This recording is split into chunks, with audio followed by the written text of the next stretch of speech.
headline for today is food and spirituality. But for Islam, as for Judaism, we have to say, first of all, food and law, food and rules. So the consumption of food is connected to a lot of rules. Rules which govern the day, which govern the week, which govern the year. And there's very little of spirituality in this. Very little. These are rules which are to be obeyed. And obeying these rules is not really spiritually fulfilling. It is what your duty is. So you can have satisfaction of following the rules, but it's not a spiritual thing in itself. However, the consumption and preparation of food is obviously leading to a spiritual encounter. And these encounters can be very important. I'll give you one example. The weekly, we are speaking about a traditional observant household. The weekly bread, which is baked for the Sabbath meal, the challah, the dough for this bread is separated by the woman in the household. And this separation is an act of female obligation on one hand, and also a spiritually fulfilling encounter for the women, which is excluded from other very formal parts of the Jewish religious practice.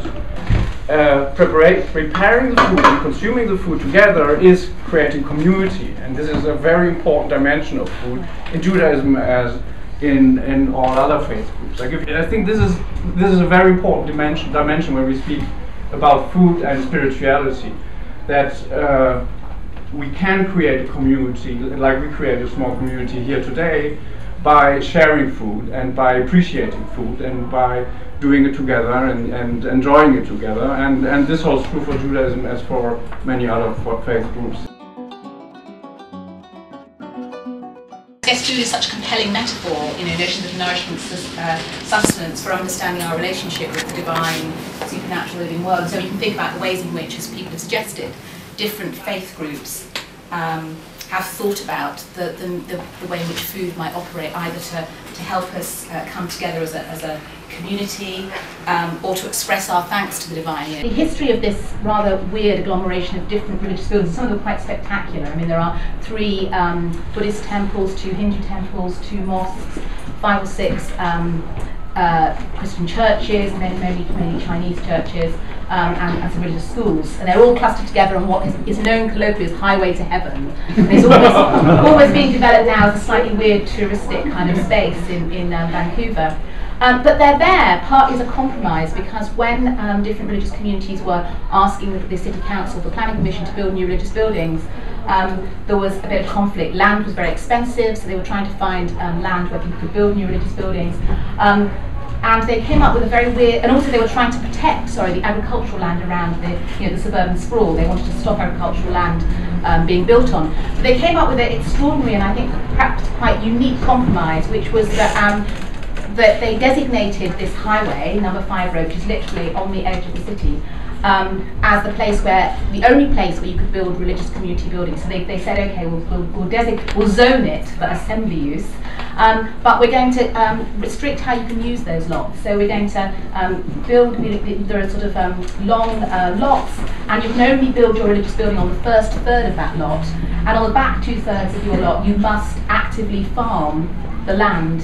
And this was a way of trying to maintain the agricultural production of the land, and also to kind of keep just to stop the sort of sprawl of the city.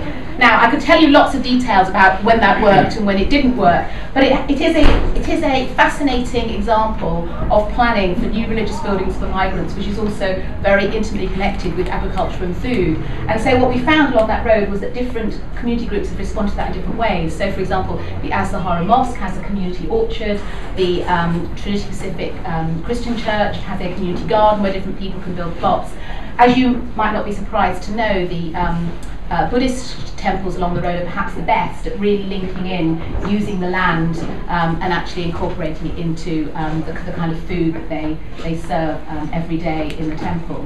And again, I think some of the things people have touched on. I think one of the things I found as I did research along the road was that each religious community, food was very central to what they did. If I was there when the Hindu community was celebrating Ramakrishna's birthday, and each family takes it in turns over a 7-day or 9-day festival to cook, and people took great pleasure in producing lovely food, but also, you know, bringing mangoes from Fiji that were used in the mango chutney, and making that connection with home, which is both so important, I think, for migrant communities. We can think about the way in which food is so central to how we build connections with other people, we build connections with community, but also how our attitude to food also perhaps shapes our attitudes to others and to the wider world.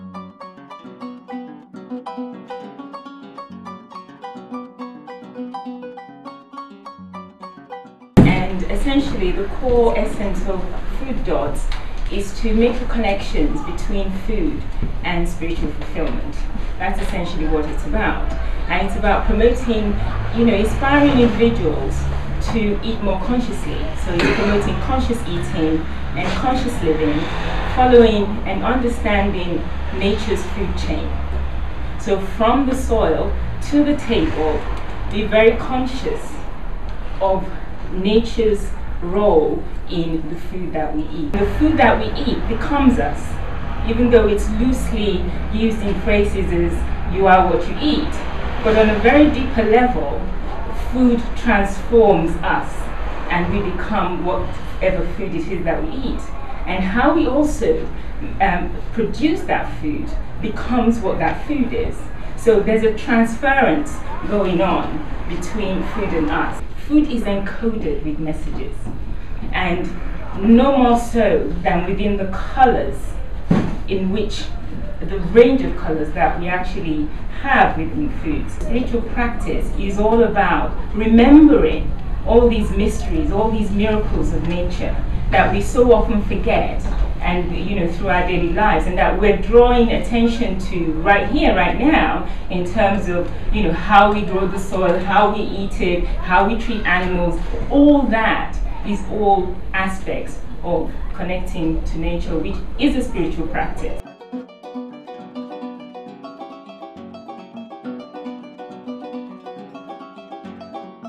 Quite interesting when you're working in a group. Obviously we started from 11 women in a very small kitchen, so it was very interesting. Because all of us are from different countries, so we'd be like, I don't chop my potatoes that way, I do it this way. But now it's so different because we've been working together for a year and a half and we all just know what each person's doing. We know each other's recipes, so it's quite relaxing that. I think what's really important about Spice Caravan is we're all ladies. Some of the women, they're really, really religious, whether they're Muslims or whether they're Christians, and they don't really like to mix with too many men, and I don't think their husbands would improve. So the fact that we can all just cook together, relax, chat, have fun while we work is really, really amazing. In terms of religion and food, I'm Muslim, so food is the core of Islam. Wherever we go, we eat, and we sit, and we eat. And with food, you know, part of Islam is to, if you have a guest, you give them the best food that you have. You know, if you're making meat, you give them the best bit. If you're making rice, you give them the best bit. You give them the best seat in the house. You literally treat them like a king or a queen on that day, because it's really, really important to make sure that your guests are fed. And we fast in the month of Ramadan for 30 days. Not because we all go on a diet, because we have to fast so we can understand how people that have no food feel. It's also healthy for your body, because in Islam, if you overfeed your body, it's a sin first to eat when you're not hungry. And if you do eat, it's better to eat less. You know, as soon as you stop feeling hungry, you stop eating. So the idea is to cleanse your stomach, to give your stomach a rest, because if your stomach's working all year round, it's not going to be quite healthy. So this is why we're having a break. I've been doing this carving for 15-16 years. But it's a very good concentration and meditation. If you're somebody interested to learn, welcome to learn. You know, it's good meditation.